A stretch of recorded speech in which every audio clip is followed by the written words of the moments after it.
السادة مشاهدي قناة تونسنا، مرحبا بكم في هذا العدد الاستثنائي أو العدد الخاص، رحلة خاصة مع ثنائي من أكبر ما خرجت المدرسة الفرنسوية في ميدان التكنولوجيا النووية.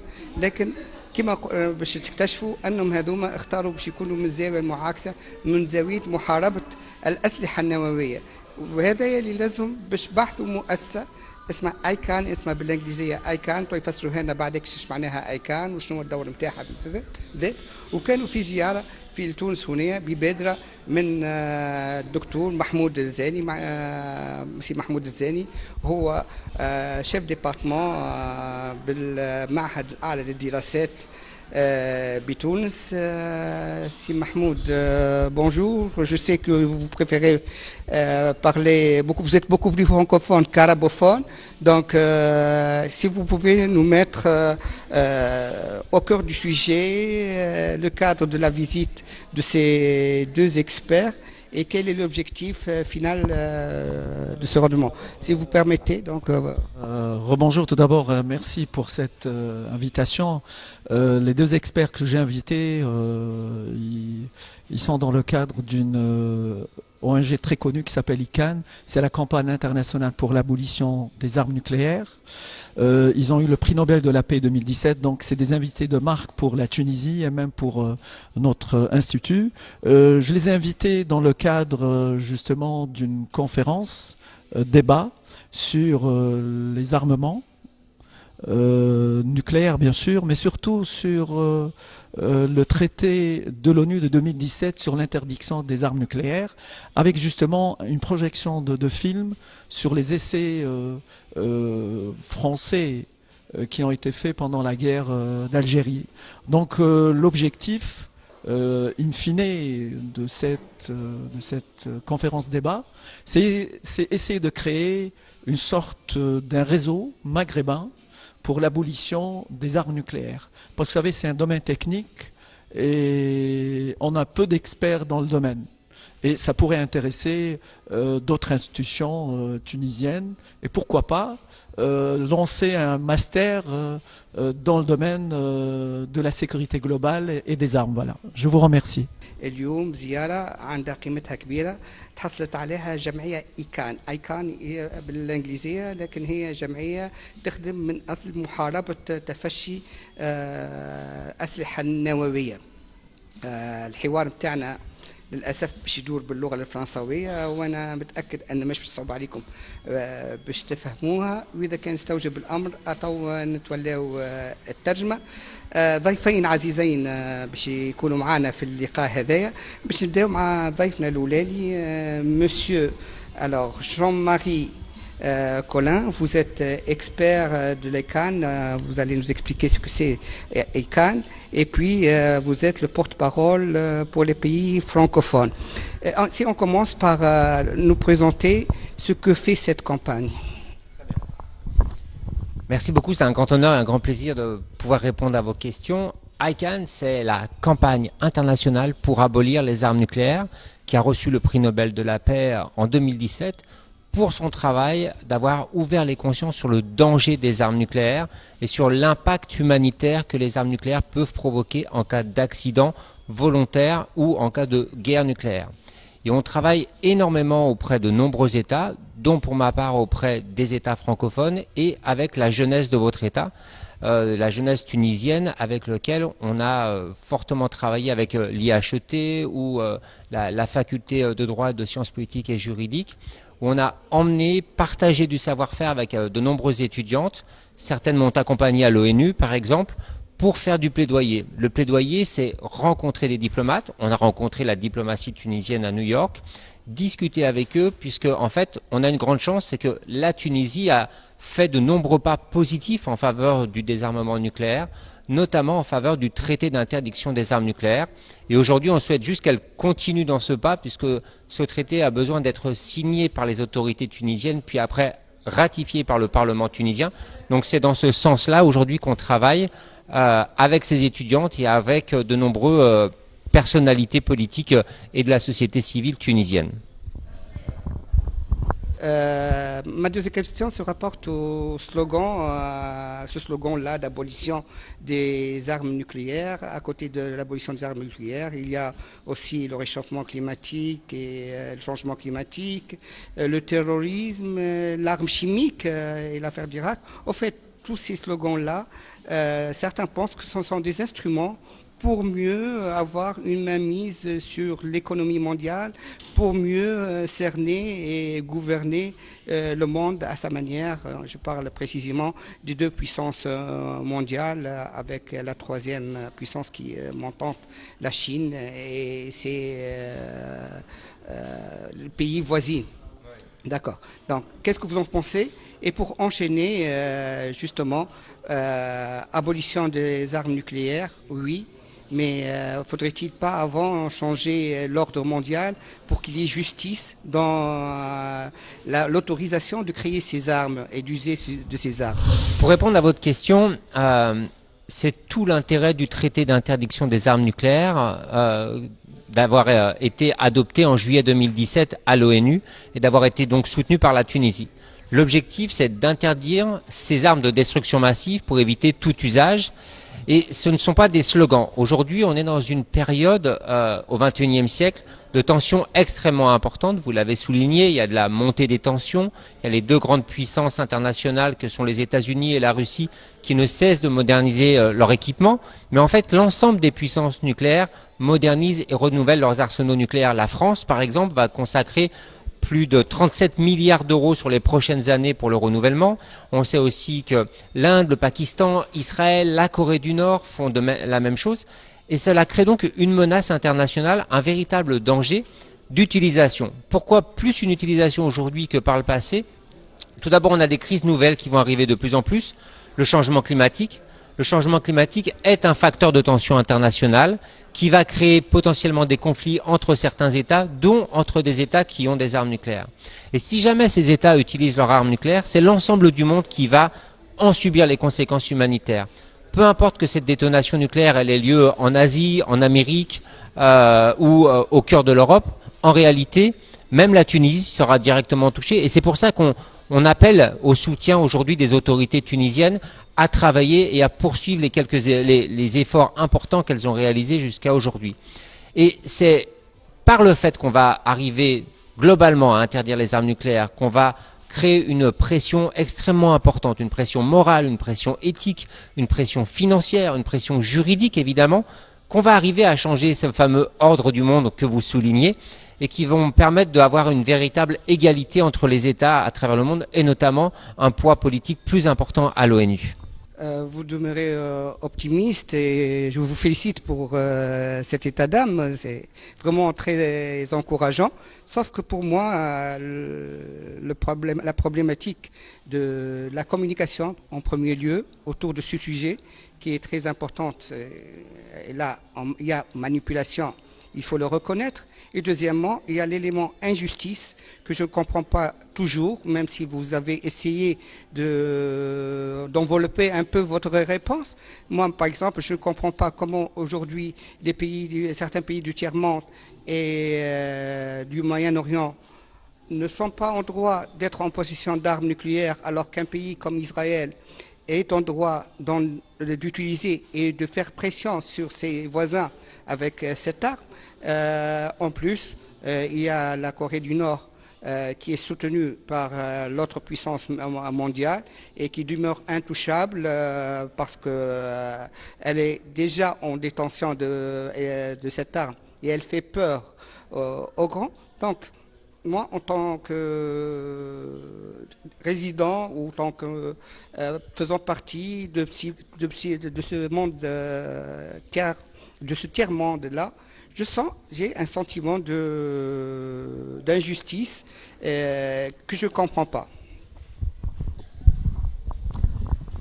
Mais en fait, la justice, c'est d'interdire les armes nucléaires. La sécurité, c'est d'interdire les armes nucléaires et de les éliminer. Vous l'avez vous-même souligné, la Corée du Nord fait peur. La justice, c'est que des États qui ont décidé il y a 20, 30 et 40 ans, comme la Tunisie, comme l'Iran, comme l'Égypte, de s'engager sur ce qu'on appelle le traité de non-prolifération du nucléaire, de ne pas vouloir se doter de cette arme de destruction massive. C'est extrêmement positif, c'est pas que ces États ont réalisé. C'est justement pour assurer la sécurité de leurs citoyens qu'ils ont décidé de s'engager à ne pas avoir d'armes nucléaires. Et c'est justement pour créer une pression sur ceux qui l'ont et qui en sont en train de désarmer. Ce que l'on veut aujourd'hui, ce que l'on a besoin aujourd'hui, c'est d'engager une pression internationale encore plus forte grâce à ce nouveau traité d'interdiction des armes nucléaires pour justement mettre un terme à cette insécurité mondiale. On n'est pas en sécurité quand on a des armes nucléaires. On n'est pas en sécurité quand on sait que il y a près de 13 000 armes nucléaires qui sont, comme on dit, une sorte d'épée de Damoclès au-dessus de chez nous et qui sont prêtes à être utilisées par différents États. Tout ceci peut créer comme je l'ai indiqué, des conséquences humanitaires catastrophiques extrêmement graves. Tout ce que vous souhaitez, tout ce que vous aimez, imaginez la ville de Tunis qui est extrêmement belle, serait complètement détruite ou polluée, ou il y aurait des problèmes extrêmement importants en cas d'utilisation d'armes nucléaires au cœur de l'Europe ou en Asie. Et c'est ça en fait qu'aujourd'hui on demande, et on demande aux différents États de faire encore un pas. Évidemment, c'est pas forcément facile pour ces États de faire encore un pas, mais vous êtes du bon côté de l'histoire, et c'est ça qu'il faut souligner. Vous êtes du bon côté de l'histoire. La jeunesse tunisienne avec qui je travaille aujourd'hui est vraiment pleine de positivisme, est vraiment pleine de volonté, ne cesse d'essayer de rendre compte auprès des parlementaires, auprès de la nouvelle assemblée qui vient d'être élue. On a envoyé une lettre à Monsieur le Président également pour l'informer de nos démarches. On a rencontré, comme je l'ai souligné, de nombreux diplomates. Et c'est vraiment ce côté-là qu'il faut retenir. Et ça, le fait que votre État, sa jeunesse, s'engage sur un sujet qui est compliqué, mais qui est positif parce qu'elle cherche à assurer la sécurité mondiale, c'est l'image et c'est ça qu'il faut retenir de ce sujet. Je reviens toujours à ce sujet et ce point d'injustice, mais sous un autre angle, au fait, combattre ou demander l'abolition d'une arme nucléaire, oui, c'est très utile, mais aujourd'hui, il n'y a pas que les armes nucléaires.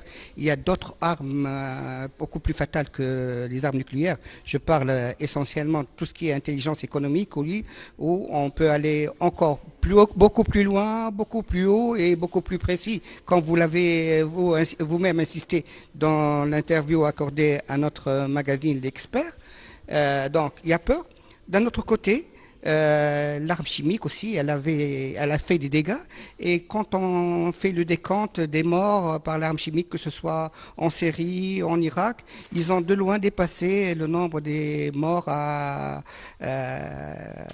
Nagasaki et Hiroshima. Oui, vous avez raison, les armes chimiques sont encore malheureusement une menace internationale. Il existe encore quelques États qui probablement possèdent des arsenaux, notamment la Corée du Nord, pour revenir. Mais vous savez, il faut véritablement comprendre quelque chose. C'est le droit, notre arme. C'est le droit qui nous permet d'avancer vers quelque chose de meilleur pour tout le monde. Et même si c'est une arme qui parfois n'est pas assez efficace, imaginez ce que serait le monde s'il n'existait pas ce droit international humanitaire, s'il n'existait pas ces interdictions internationales sur les armes chimiques, sur les armes biologiques, et celles qui sont en train de naître sur le traité d'interdiction des armes nucléaires. Ça voudrait dire que beaucoup plus d'États auraient ce type d'armes, beaucoup plus d'États peut-être les utiliseraient, et il y aurait avec toutes ces conséquences, voire peut-être même nous ne serions peut-être même plus ici pour en parler. Alors, on doit toujours progresser vers le meilleur. Aujourd'hui, la Syrie a signé et ratifié à la suite des usages d'armes chimiques à la suite de 2010-2013 la Convention d'interdiction des armes chimiques. Son stock a été totalement démantelé. Il y a encore quelques doutes, il y a encore quelques problèmes, il faut améliorer certainement ce sujet-là. Mais c'est exactement pour ça que notre campagne ICAN, la campagne internationale pour abolir les armes nucléaires, travaille de concert avec le CICR, avec des États, pour que jamais encore on utilise une arme nucléaire. Il y a eu donc ces deux utilisations sur des villes, Hiroshima et Nagasaki en 1945. Il y a eu près de 2000 autres utilisations pendant des essais nucléaires, que ça soit pas très loin de votre État, au Sahara. Mais on ne veut plus aujourd'hui que ce type d'arme soit utilisé. On ne veut plus aussi que ce type d'arme crée une menace permanente internationale. Et c'est pour ça qu'on a besoin de vous. C'est pour ça qu'on a besoin de la Tunisie. Et la Tunisie a un vrai rôle positif à jouer et elle peut véritablement, en Afrique, devenir leader sur cette question-là si ces parlementaires, le nouveau président de la République qui vient d'être élu, s'engagent à poursuivre le travail qui avait été réalisé par la diplomatie de ces derniers mois. Je pense que si vous avez eu un prix de notoriété comme ce prix de la paix Nobel, ce n'est certainement pas pour avoir été à la bonne place assis, c'est pour toute l'énergie que vous avez dépensée, pour tous les efforts que vous avez fournis. Et certes, est-ce que vous pouvez dire à nos téléspectateurs quels sont les outils, les instruments que vous utilisez pour arriver à réaliser vos objectifs? Oui, vous avez raison, c'est des centaines d'heures, c'est des centaines de personnes à travers notre organisation ICANN qui a été récompensée avec ce prix Nobel de la paix qui nous a été attribué en 2017. Nos outils, le premier d'entre eux, c'est celui qu'on va donner aujourd'hui à cette jeunesse tunisienne, c'est ouvrir les consciences, apporter de l'information, comprendre le sujet. Et comprendre le sujet, ça se fait à travers des conférences, ça se fait à travers une académie qu'on a réalisée il y a quelques mois, et on va faire un nouveau forum à Paris l'année prochaine où la jeunesse est appelée européenne et du monde entier est appelée à venir. C'est faire des petites rencontres avec vraiment des séries de, je dirais comme un cours véritablement pour apporter. C'est de la publication de documents. C'est du plaidoyer directement auprès des parlementaires avec des documents extrêmement précis où on appelle les parlementaires à agir. C'est débattre avec eux des lois et des résolutions qu'il peut y avoir, des lois en interne ou des résolutions à l'ONU qui peuvent être créées. Ce sont donc des milliers d'heures par des dizaines et des dizaines de personnes qui sont réalisées, que ce soit ici, que nous on réalise auprès de la Tunisie ou qu'on réalise en Europe auprès des institutions internationales. Donc ce sont ces différents outils, mais le premier outil, et je vous remercie de me donner la parole, c'est celui de comprendre et de l'information. Il est vital que la population, et aujourd'hui en Tunisie, soit au courant de ce sujet et qu'elle comprenne qu'il y a un moyen pour la Tunisie d'être encore plus en avant dans l'histoire et d'être véritablement du bon côté de l'histoire si elle termine ces quelques pas qui lui manquent pour signer et ratifier ce traité d'interdiction des armes nucléaires. La Tunisie a travaillé ces 10 dernières années à travers l'ONU avec nous pour que ce traité existe. On attend vraiment à ce qu'elle soit dans les 50 États, les 50 premiers.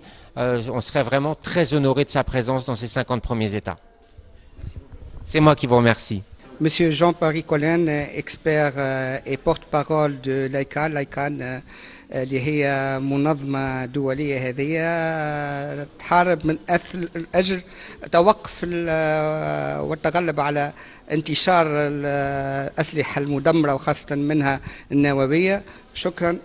Merci beaucoup. إذا أنا سعيد باش نواصلوا هالرحلة الاستثنائية هذه معاكم سادة مشاهدي قناة تونسنا بمناسبة ضيافة زوز من أكبر العلماء والخبراء في عالم الأسلحة النووية. هما قرروا باش يتخلاو على النشطة بتاعهم باش يتفضاو ويتفرغوا لمحاربة انتشار الأسلحة النووية. وكونوا جمعية سبق قدموها لنا منذ لحظات، واليوم والتوا باش نحاولوا باش نحكيو في الجزء الثاني مع ضيفنا اللي نحب نرحب به مسيو باتريس برني. سي سا Bouveret. Donc, vous m'excusez parce que là, j'ai de la lumière dans les yeux, je n'arrive pas à lire. Et, je m'excuse. Donc, si vous permettez, on a eu l'occasion de parler avec Jean-Marie tout à l'heure, toutes les activités de votre association. Mais depuis 2011, les Tunisiens ont peur. On peur de tout ce qui est ingérence dans les affaires internes en Tunisie, en faisant recours à du genre d'associations de bienfaisance ou des ONG qui travaillent pour des causes humanitaires et qui, en fin de compte, on découvre par la suite que ce sont des lobbies qui travaillent pour des comptes soit des États ou des lobbies malfaiteurs. Comment rassurer le Tunisien sur votre activité essentiellement? Patrice Bouveret, je suis co-porte-parole de la campagne ICAN, donc campagne internationale pour abolir les armes nucléaires, et aussi directeur de l'Observatoire des armements, un centre d'expertise indépendant basé en France, à Lyon. Donc, pour garantir l'indépendance en fait de nos activités, le meilleur peut-être argument qu'on peut donner, c'est qu'en fait on est financé par nous-mêmes, par des gens, des individus qui apportent des dons, et c'est ce qui permet à l'activité de financer, et par notre travail bénévole la plupart du temps, qui nous permet justement de garantir cette indépendance et de ne pas être financé ni par des États, ni par des institutions para-étatiques, comme ça peut être pour un certain nombre de centres de recherche ou de mouvements sociaux. Nous, c'est vraiment à partir du travail fourni par les gens sur place. Et donc, nous, au niveau de cette campagne, on a beaucoup travaillé, par exemple, sur la question des conséquences des essais nucléaires qui ont eu lieu pas très loin de chez vous, notamment en Algérie, dans le Sahara, à partir justement de nous-mêmes, des témoignages qu'on pouvait recueillir de gens qui ont participé, de vétérans ou de populations locales. Et c'est comme ça qu'on constitue les dossiers. Et c'est comme ça qu'après, on va interpeller notre gouvernement pour que lui fasse des choses, pour que lui, en plus, signe, donc en l'occurrence le traité d'interdiction des armes nucléaires, qui prévoit justement une clause de réparation par rapport aux victimes des essais nucléaires. Mais c'est vraiment... oui, nous on fait un travail d'interpellation et de plaidoyer auprès des parlementaires et auprès du gouvernement. Et si on était financé par des organismes étatiques, ils ne nous laisseraient pas faire ce travail-là. Quand on est financé par des organismes, par l'État, c'est en fonction de ses propres intérêts, bien évidemment, qui finance un projet d'étude. Nous, c'est pas le cas. Alors, si votre cause trouve parfois des oreilles sourdes, que ne voudraient pas entendre votre thèse et que ne voudraient pas défendre votre cause, c'est par ce sentiment d'injustice qui prévaut partout dans le tiers-monde, particulièrement dans les pays arabes, où on voit certains pays qui sont en alliance directe avec certaines puissances qui sont en droit d'avoir leurs armes nucléaires et de faire pression et de les tenir comme un épée Damoclès sur leur pays, les pays voisins, alors que d'autres pays ne sont même pas en droit d'utiliser le nucléaire pour des raisons, pour des causes civiles. Oui, le nucléaire montre bien le deux poids, deux mesures qui est mis en place par la communauté internationale depuis, on va dire, la fin de la Seconde Guerre mondiale. D'abord, parce que les seules puissances dotées de l'arme nucléaire et qui se sont auto-autorisées à la posséder, ce sont les membres permanents du Conseil de sécurité de l'ONU, donc les 5 membres permanents du Conseil de sécurité de l'ONU, qui avaient déjà, à travers ce Conseil de sécurité, un droit supplémentaire aux autres États avec le droit de veto, et qui se sont octroyés aussi ce verrou de l'arme nucléaire pour empêcher toute modification du Conseil de sécurité, pour maintenir l'exercice de leur domination sur le reste du monde en fonction de leurs propres intérêts. Ça, c'est évident, et c'est bien pour ça que le traité d'interdiction des armes nucléaires, il est né des États, à la fois de la volonté des associations, mais aussi des États justement non dotés, qui en avaient marre, excusez-moi l'expression, de cette inégalité, puisque eux, ils ont respecté, à travers le traité de non-prolifération, leur part de marché en n'accédant pas à l'arme nucléaire, alors que les États dotés, donc les 5 puissances du Conseil de sécurité, en même temps s'étaient engagées, elles, dans un processus normalement de désarmement. C'était en 1970, on est en 2020 bientôt, elles n'ont strictement rien fait dans ce sens-là. Au contraire, elles continuent d'améliorer la qualité, les performances de leurs armes nucléaires. Et donc elles ne remplissent pas leur part du marché. Les délinquants, j'ai envie de dire au niveau du droit international, c'est les puissances nucléaires, c'est pas les États non dotés, qui eux ont effectivement rempli leur part du marché, à l'exception effectivement de l'Inde, du Pakistan, de la Corée du Nord et d'Israël, qui, eux, ne sont pas rentrés dans le processus du traité de non-prolifération et donc ont développé leur arme nucléaire. C'est seulement ces 4 pays-là. L'Iran, actuellement, n'est pas une puissance nucléaire maîtrisant l'arme nucléaire. Elle maîtrise les différentes technologies, mais elle est restée dans le cadre de la légalité du traité de non-prolifération. Mais simplement, les puissances nucléaires ne tolèrent pas que ce pays-là accède aux différents éléments, même s'il n'assemble pas l'arme nucléaire et qu'il lui faudrait encore quelques mois, voire quelques années, pour aller vers une arme nucléaire. La Corée du Nord, qui était un peu dans la même dynamique, est sortie de la logique du traité de non-prolifération avant d'accéder à l'arme nucléaire. Alors, si on pourrait avoir une idée sur votre réseau international, quels sont les pays qui ont signé ou qui ont ratifié vos accords et qui ont adhéré à votre cause, et puis une idée sur votre visite ici en Tunisie, vos contacts et quel est l'objectif essentiel de cette visite. Notre présence ici aujourd'hui, enfin cette semaine en Tunisie, c'est pour rencontrer des parlementaires, pour rencontrer donc aussi des journalistes, pour faire un travail d'information sur ce traité d'interdiction, sur le travail qu'on peut faire pour obtenir et sur le pourquoi les armes nucléaires représentent un véritable danger, même alors qu'elles sont pas, on nous dit toujours qu'elles sont pas encore utilisées, mais même pour autant elles représentent un véritable danger, y compris d'un risque d'utilisation de toute façon qui est toujours présent, même accidentel, qui aurait des conséquences pour tout le monde, quels que soient les pays, même ceux qui ne sont pas dotés, puisque ça aurait des conséquences au niveau environnemental qui concerneraient l'ensemble de la planète, ne serait-ce qu'à travers des réseaux des migrations importantes, des problèmes de particules radioactives qui circulent autour de la Terre et qui retombent n'importe où. Donc ça crée des problèmes pour tout le monde. Donc c'est bien pour ça qu'il faut éliminer cette arme. Avec tous les développements, notamment aussi du cyber, ça rend fragile ces armes-là qui ne demandent aucune erreur. Mais ça, c'est pas humain. Il faudrait qu'il n'y ait vraiment aucune erreur à nulle part pour pas qu'il y ait d'accident à un moment donné avec ces armes-là et qui entraînerait effectivement des dégâts importants.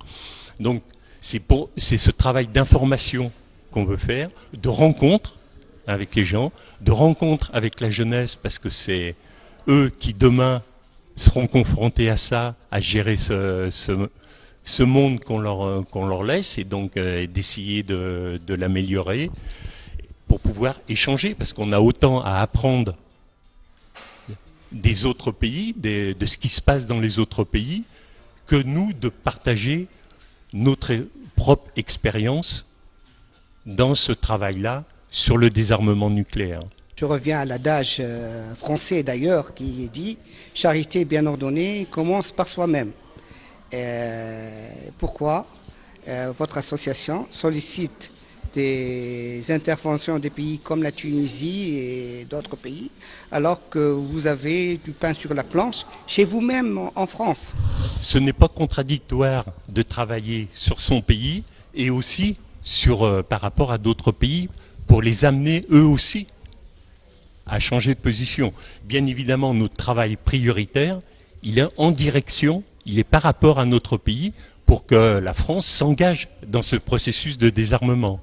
Mais en même temps, la France s'engagera si d'autres pays autour d'elle, avec qui elle a des relations régulières, s'engagent aussi.